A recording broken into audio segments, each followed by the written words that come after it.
E aí, internautas pensadores, tudo bem? Aqui é o professor João Paulo Rodrigues falando, mestre em filosofia, e esse vídeo se trata de um trecho de uma aula de filosofia que eu ministrei para o ensino médio.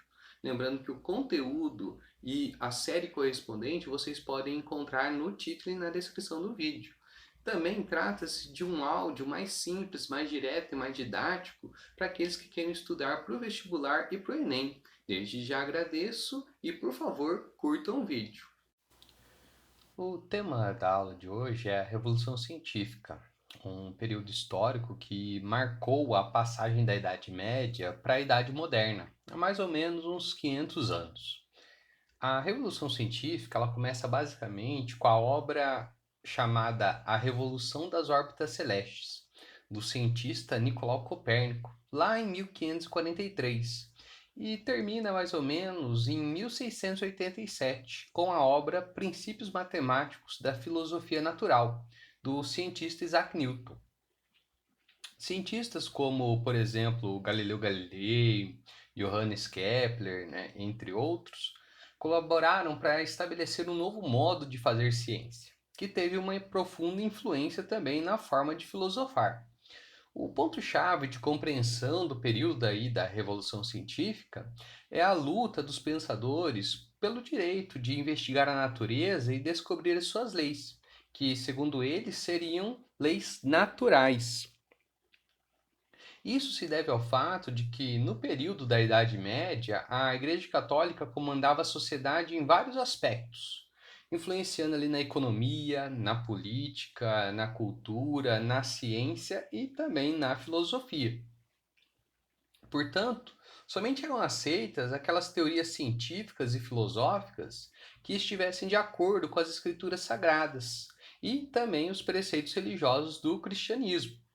E todas as teorias que fossem contra os ideais da igreja eram consideradas heresia e eram combatidos pelos representantes religiosos.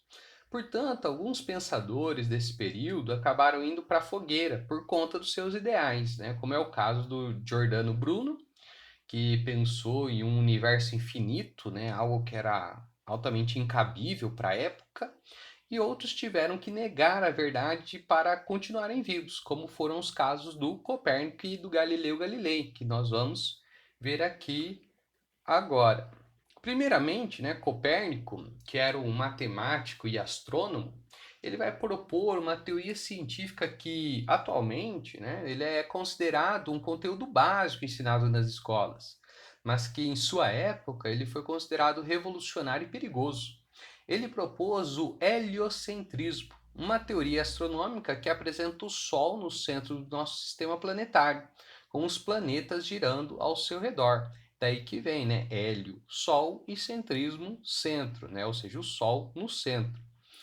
O Copérnico ele revisou uma antiga obra chamada O Almagesto, do cientista Ptolomeu, que apresentava a Terra imóvel no centro do universo, com o Sol, a Lua, os planetas e as estrelas girando ao redor da Terra.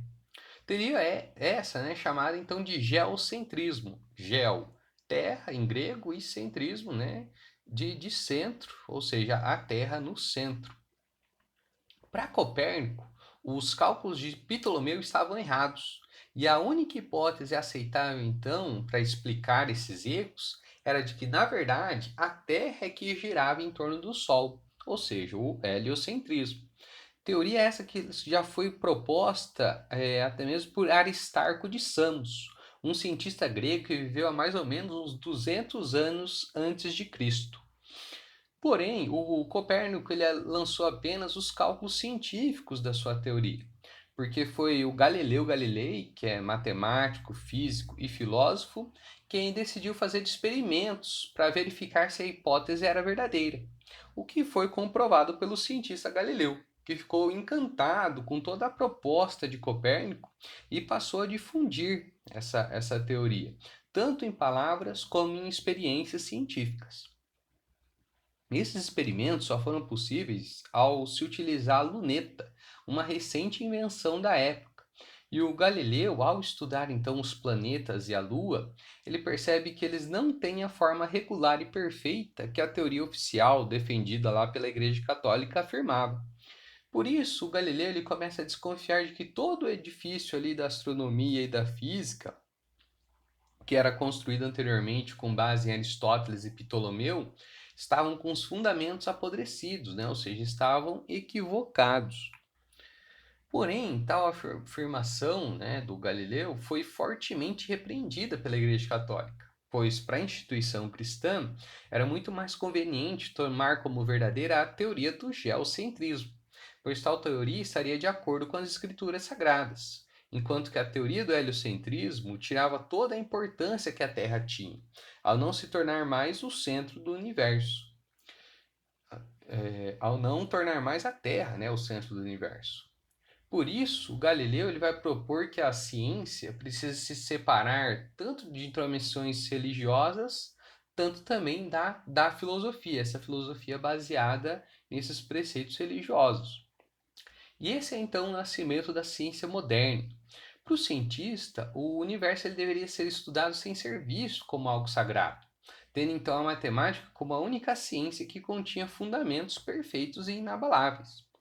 E nesse caso, Galileu então ele propõe critérios científicos ao invés de teorias filosóficas ou religiosas.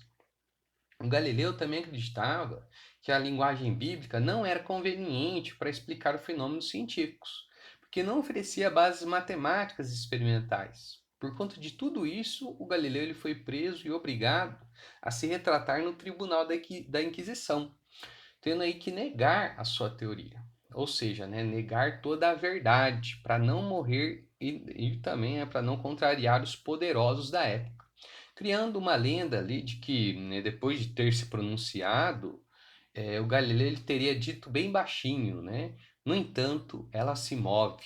No caso aqui, ele estava falando então do movimento da Terra, né? Obviamente.